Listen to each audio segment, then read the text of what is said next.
Hello everybody and welcome back to Expert Examiner IELTS. My name is Glyn and in this video we have another writing check. Again we have an IELTS writing task 2 check, so let's have a look. As always we start by reading the question carefully, very carefully. In order to properly learn a foreign language, it is necessary to live in a country where that language is spoken.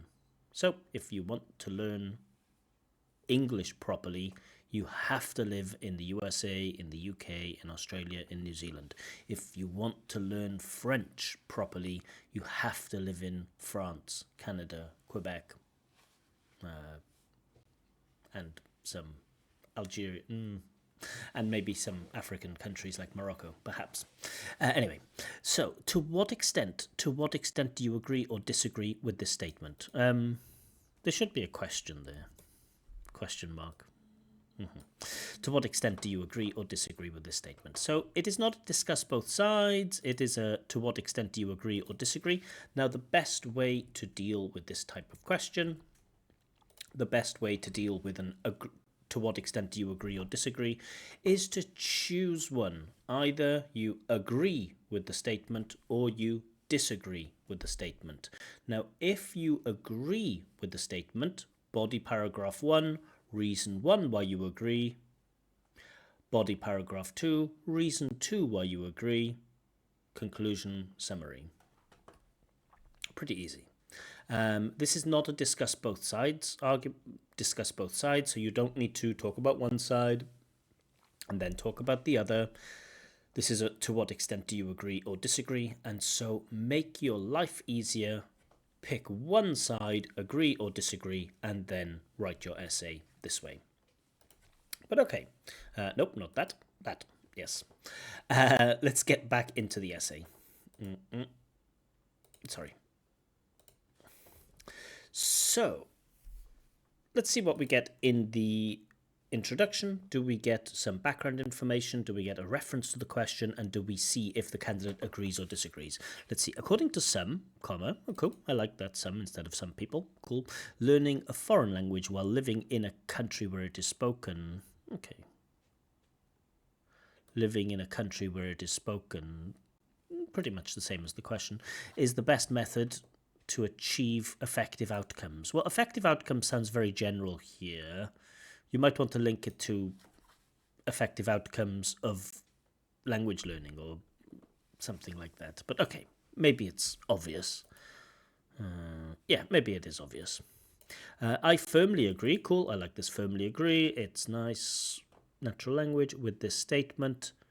Comma, we should have a comma here, because by living in a, okay, we don't need the reason why, right? We don't need the reason why.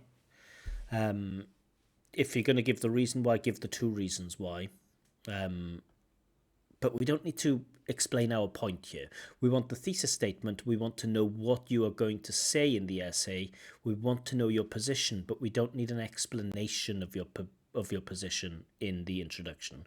But okay, because by living in a different country, we are surrounded not only by native speakers, but also by the culture.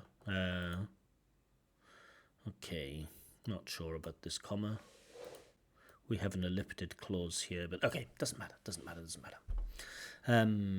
Okay, that maybe makes sense. Now, maybe he can get away, maybe the candidate can get away with this if we have paragraph 1 being surrounded by native speakers or L1 users is good because blah, blah, blah, blah, and reason number 2 being surrounded by the culture is good because blah, blah, blah, blah, blah. Maybe it's okay. First, good signposting language. I should start making just some color notes so I can come back to it later. Want to put that as orange. Effective outcomes, again orange, nothing red yet. Firmly agree, good. Cool. Don't know about this giving reasons for your position in the introduction, not sure. But first, good. The best method to learn a new language is to be surrounded by an environment where native speakers are in constant communication.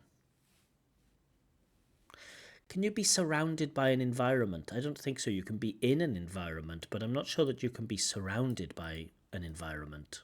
Surrounded by L1 users, surrounded by native speakers, surrounded by people who are constantly using the language, but surrounded by an environment. You know, enviro, you probably know already means surrounding. So it's like surrounded by surroundings. Okay, we're native speakers. I don't like this term native speakers. I try not to use it. I know a lot of people use it, but in linguistics, especially in 2024, you don't really use the term native speakers much. L1 users is the new term. But okay, if you like using native speakers, fine. I'll even put that native speakers as good topic related language, even though as a linguist I don't like it very much, but okay. Are in constant communication. Okay, to be in constant communication, that's good. I kind of understand what they mean. Okay. As a result, cool, good signposting language, maybe. Is it relevant though? The best no, it's not relevant here. So the best way is to be in an environment where native speakers are in constant communication. As a result, so you could say when you move to a new country, you are in a situation where you are surrounded by native speakers, full stop. As a result, blah blah blah blah blah. But this as a result is a little bit strange as a connector. I want to use the word tenuous, but I know a lot of people watching will not know this word tenuous. But anyway, as a result, I'm just not sure that it works here. People can which people? Native speakers or the learners? People, little bit vague. People can frequently hear different pronunciations, idioms, and daily phrases, enhancing their vocabulary. Okay, good use of a participle clause here, like as a result, enhancing their vocabulary and improving their listening skills. Does that make sense? Yeah, I guess that makes sense. Based on recent research. Now, again, you don't need to base your evidence on research. I'm going to put this as maybe a neutral color, purple. I don't like it when candidates cite statistics or they cite research. In an academic IELTS test, you are not expected to know the research because you can't prepare for it. It's test-like conditions. And so making up fake statistics, you don't need it. Make an argument, make a logical argument, learn how to develop. You don't need statistical evidence from academic research to support your argument. But okay, based on recent research, 60% of English language students who live in countries such as the US, the UK, or Australia learn faster and gain more work opportunities. Not sure if these work opportunities are relevant to the question, are they? Does the question have anything to do with success in other aspects of life? No, it is only concerned with the effects of or the best ways of learning a language. So not sure. Those more work opportunities feels irrelevant. I'd like to see that research. Okay. Although living abroad is highly expensive, highly expensive, extremely expensive, incredibly expensive, highly expensive. Okay. Many people claim that this experience is worthy. No, worthy is the wrong adjective here. Is worthy and essential. Again, it just feels like candidate wants to look for one more sentence at the end of the paragraph, isn't sure what to say, and so the candidate just writes, people claim that the experience is worthy and essential. I've never heard anyone say that. Oh, this is worthy and essential. It just seems, I don't know what the point is here. To see notable advancements. Advances, not advancements, so that's the wrong word there. And again, you should specify in language learning. Progress, notable progress, maybe. Notable, well, maybe noticeable progress is better than notable advancements. There is an attempt at a concession, but I'm not. Concession is when you say like, oh well, maybe the other side has a point, but no. It's okay, but it is well written. It's quite easy to read. The coherence is nice. The cohesion is fine. Not blown away by the argument, but it's clear enough. Okay, so hopefully we get to a second reason now. On the other hand, so I don't like this. On the other hand, I'm gonna put it yellow for now or orange. Why are we doing on the other hand? This is a to what extent do you agree or disagree? And so again, I'd like you to choose one. Do you agree or do you disagree? Now you've said here that you firmly agree, right? You've said that you firmly agree. So if you firmly agree, give me reason 1 why you firmly agree, and then give me reason 2 why you firmly agree. We don't need to balance the argument here. This is not a discuss both sides essay. But anyway, let's have a look at the language. On the other hand, living abroad means that people must communicate in a foreign language. More or less. Which is completely okay, and I don't see the point of this adverb, completely necessary. Just don't see the point of it. Which is completely necessary to do daily activities. But that's the same, right? People must communicate, and which is completely necessary. So I don't feel like this clause is really doing anything. You could just make it more economical by saying living abroad means that people must communicate in a foreign language in order to, for example, ask for directions, solve problems, and others, and other things. We want some type of noun, and other activities, something like this. So that's strange. We can only use others if we know what the head noun is, right? I like green tea, black tea, and others, meaning like, or I like different kinds of tea, green, black, and others. And others here refers to kinds of tea. So I can use this reference word others when the noun has been established. Now maybe daily activities is the noun. How does it read? Necessary to do daily activities such as, asking for directions, solving problems, and others. Okay, others does work here. It relates closely to daily activities. My fault for not reading clearly. Well done. Good job. Sorry.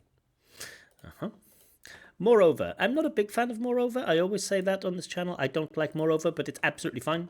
I just don't like it. It's my personal problem. Don't worry. Moreover, these daily activities will allow people to increase their vocabulary. I don't know. Can you... Really, like, I live in a foreign country, all right? I live in a country that's not my country of birth. I don't know if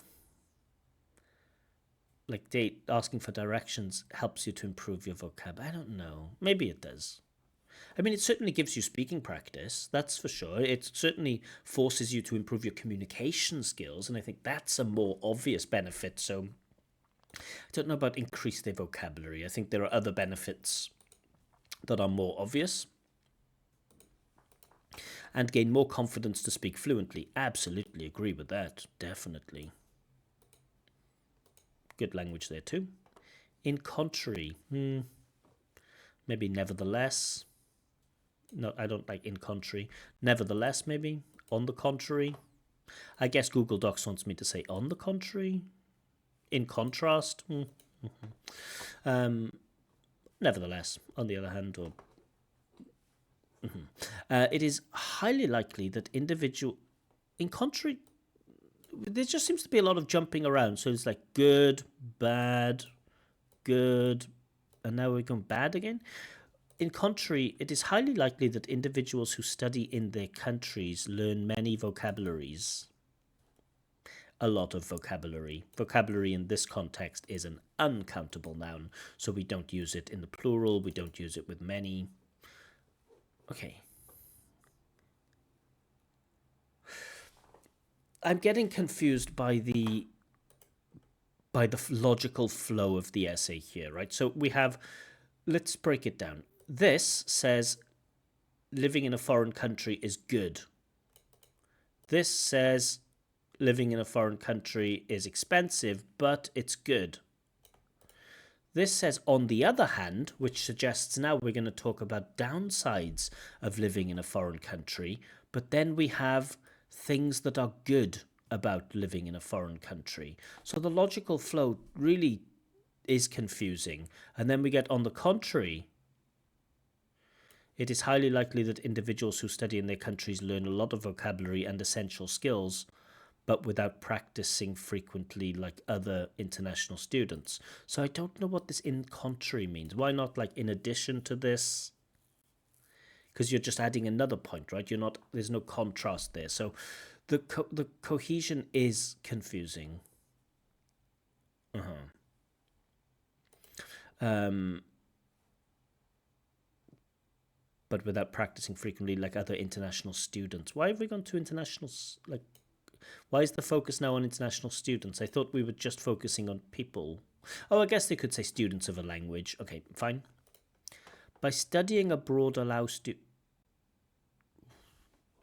studying abroad allows students. Studying abroad allows students. So this by we don't need. By studying abroad, students can la la la la la. By studying abroad, students can gain more experience. Or studying abroad allows students, and we've missed that third person S. Studying is it. It allows.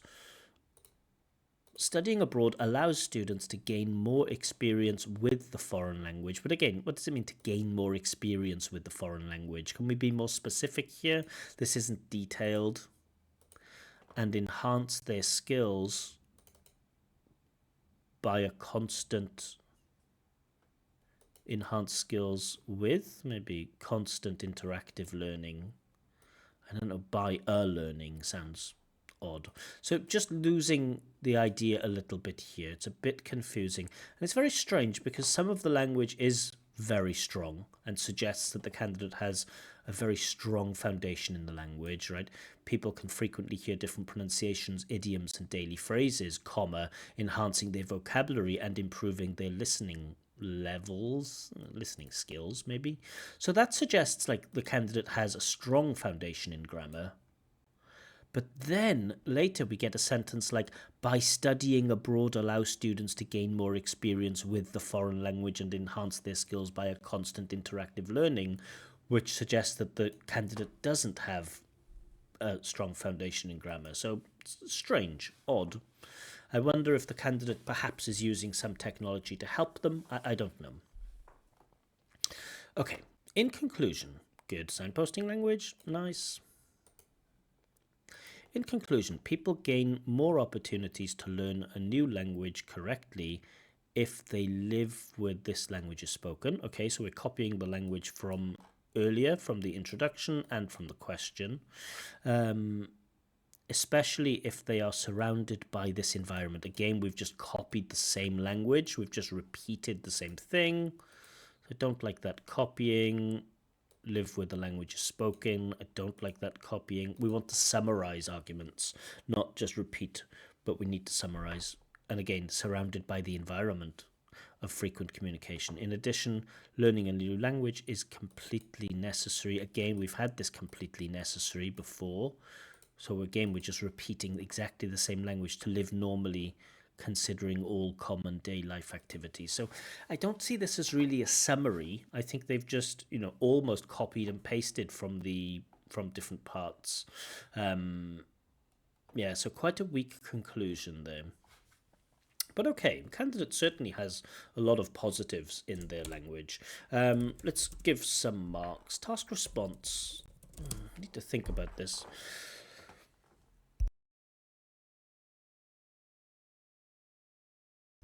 Excuse me, still just a little bit sick. So, I don't overly like that there's an explanation of the position, but in general we get some reference to the question, no background information, but a reference to the question, and we get to see the candidate's position. That's good. We have some reasons why it's good, some more reasons why it's good to study in a foreign country, and also some references to studying at home, which is fair. But then there are some points where I feel there's just something lacking in the ideas, right? Although living abroad is highly expensive, many people claim that this experience is worthy and essential to see. But again, it doesn't, not explaining how. You're only just repeating the main idea that yes, living abroad is good. But in the body paragraphs, we want more explanation of how it's good or why it's good or how it helps, which you do. You have explained about vocabulary, improving listening skills. You do that, but I just think this thing is irrelevant, or a bit empty. And also the end of this one, to gain more experience with the foreign language, enhance their skills by constant or maybe interactive learning is maybe kind of understandable.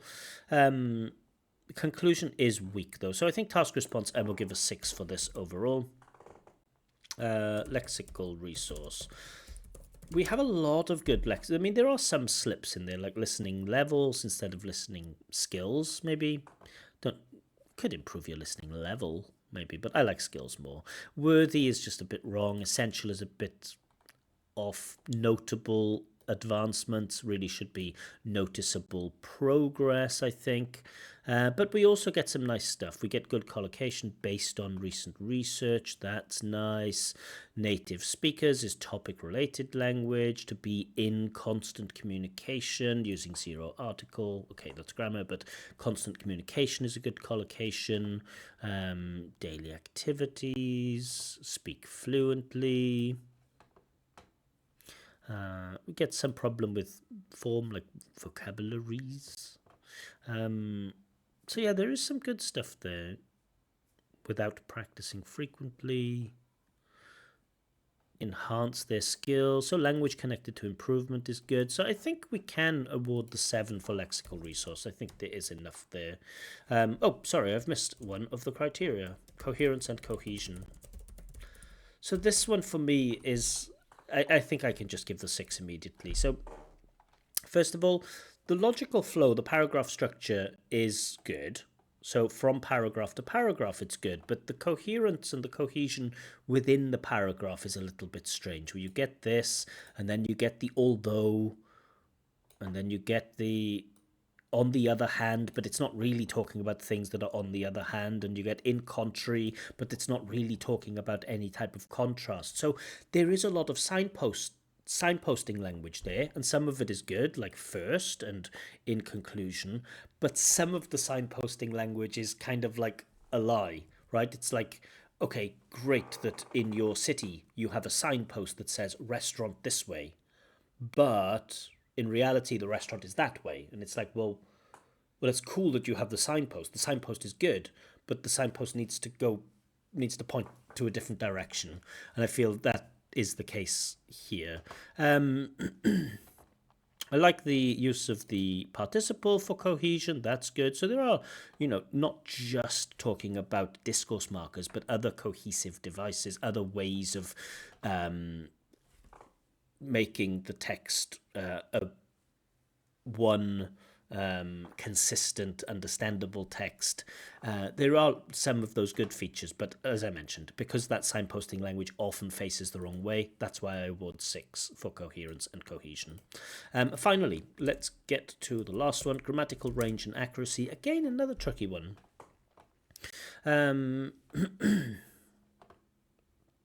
Cool. By living in a different country, we do something cool, like that long adverbial.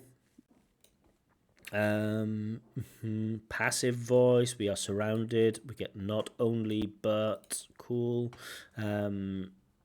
Nice bit of repetition, be surrounded by, but okay, get that participle, enhancing their vocabulary, that's good.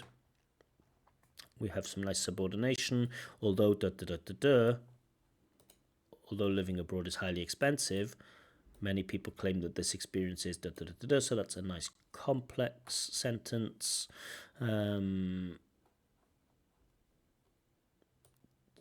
Gerund as a subject, means plus that plus clause. This is good example of complex sentences. So sentence range is good. Sentence range is good. Structure range, we do have active voice, passive voice. We get some modality. This will allow people to. Any other modality? I think there was some have to in there, wasn't there? Which is completely necessary. Okay, necessary kind of points to some level of modality. Okay. The mistakes and how much they impede understanding, maybe that's a bit of a problem. You get many vocabularies, like not knowing countable or uncountable nouns. We get this very strange, by studying abroad allow students.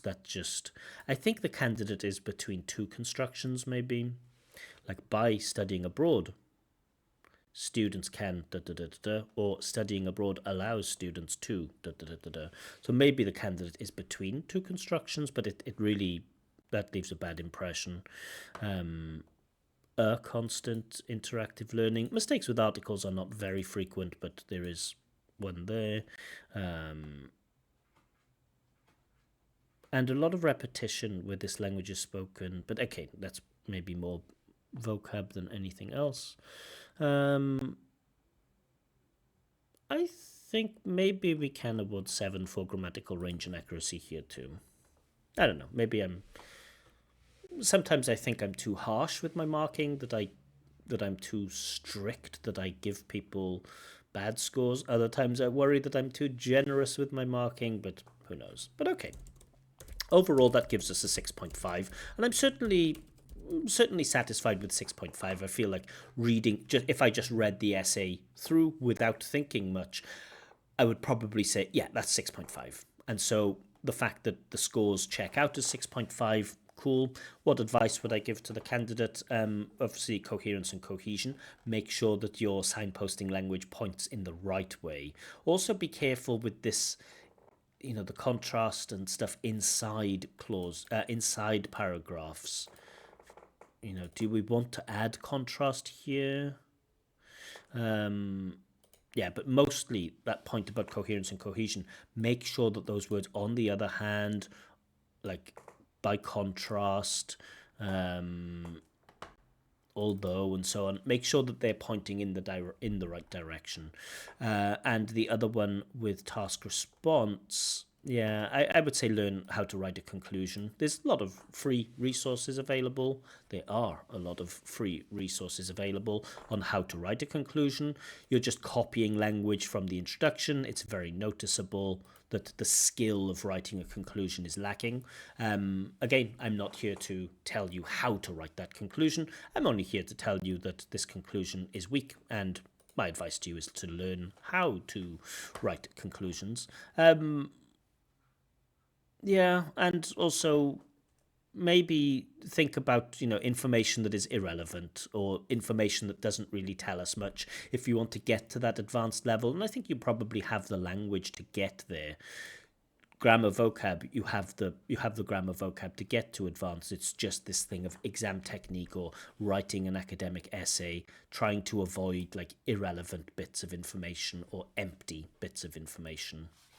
But yeah, overall, very good or decent. Like the upper end, 6.5 is the highest B2. It is right on the border between B2 and C1. Of course, 7.0 is C1, 5.5, 6.0, and 6.5 is B2. So pretty good. Pretty good. Pretty good. All right, I'll leave it there for now. I hope you found this video instructive, and I hope it gave you something to think about with your own writing.